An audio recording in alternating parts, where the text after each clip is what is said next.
Assalamu alaikum wa rahmatullahi wa barakatuh. Ndugu zangu Waislamu na hata wale ambao wasiokuwa Waislamu, tunawakumbusha tena kwamba tutakuwa na dua kubwa sana itafanyika tarehe 12 ya mwezi wa 12. Itakuwa ni siku ya Ijumaa. Ni dua adhim, ni dua ambayo ndani yake itapatikana na vichinjo vya wanyama. Tunakusudia tupate angalau kondoo wawili au mbuzi wawili kwa dua hiyo. Lakini mwaka huu tutashirikisha dua hii watu wachache sana. Wa ndani ya nchi ni watu 10 na nje ya nchi ni watu 15, ni watu 5. Maana watu 15 tu ndio watakashiriki katika dua hii. Kwa nini tumechukua watu 15? Maana yake ni kwamba watu hawa wanatakiwa wafanywe dua kikweli kweli, sio ya maskhara. Kuliko tungesema tuchukue watu wengi sana ingekuwa mtihani. Bora tukue watu wachache na majambo yao na mambo yao, ili dua zao zifanyike kwa utulivu, kwa utaratibu na ziende vizuri kabisa kuliko kulipwa. Kwa hiyo watu 15 hawa wataingizwa katika dua hii, dua ambayo itakwenda kumuomba Mwenyezi Mungu kwanza atukinge na mabalaa, lakini cha pili kumuomba Mwenyezi Mungu Subhanahu wa Ta'ala atufungulie milango ya riziki katika mwaka unaokuja. Dua hii biidhnillah Ta'ala, Allah akijalia khairi, tutakwenda nayo live kupitia katika channel yetu ya YouTube hapa tarehe 12. Itakuwa ni siku ya Ijumaa.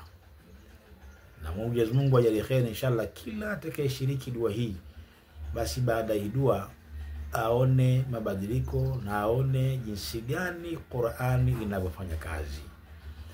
Kila atakayependa kushiriki dua hii basi atapiga simu namba hizo, alafu atapewa maelekezo na utaratibu gani anaweza kashiriki katika dua hii. Dua itafanyika katika mkoa wa Dar es Salaam, maeneo ya Majohe, ndio dua itakwenda kufanyika kule kwenye kituo chetu cha dua. Nambari ya kupiga ni 0756 81 11 26, na namba nyingine ni 0793 052 052.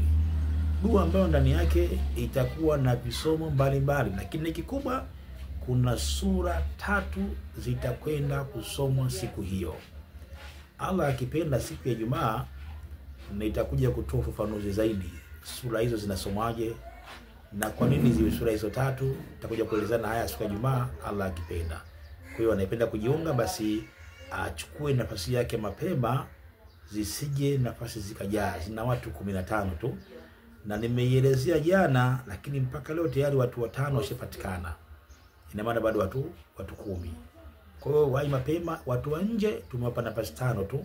Watu wanaoishi nje ya nchi wamepewa nafasi 5 tu, ambao hao watapiga simu alafu watapewa utaratibu wa kujiunganisha, kwa maana watatuma majina yao na majina ya familia zao, kwa sababu hata wa Dar es Salaam wanatakiwa waje wao na familia zao, kwa sababu ni dua ya kwenda kufunga mwaka.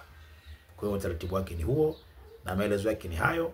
Kwa kila atakayetaka kujiunga basi awai nafasi yake mapema, atapiga namba hizo alafu atapewa utaratibu gani anaweza kujiunga katika dua hiyo biidhnillah Ta'ala. Kwa hiyo tunakumbusha kwa mara tena nyingine, ili yule ambaye alikuwa hafahamu taarifa hii aweze kufahamu na aweze kujiunga katika dua hiyo. Wabillahi tawfik, wassalamu alaikum wa rahmatullahi wa barakatuh.